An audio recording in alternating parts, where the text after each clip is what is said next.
Hey students, myself Professor Vishwajit Gaike, and here we are with the another question from the organizational behavior. The question is define leadership. That could be asked for 2 marks, and let's jump into the answer.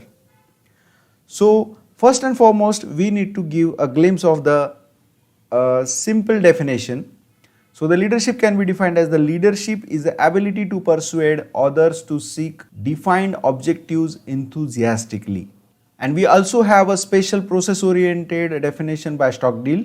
Stockdale defined the leadership as the process or act of influencing the activities of an organized group in its efforts towards goal setting and goal achievement. These two definitions will ensure that you are getting 2 marks, but the extra add-on will be written like important traits of effective leaders are being focused, inspiring to followers, and adaptive to change. That will be definitely ensuring that you are getting the full marks. That's all for this question. Thanks for watching.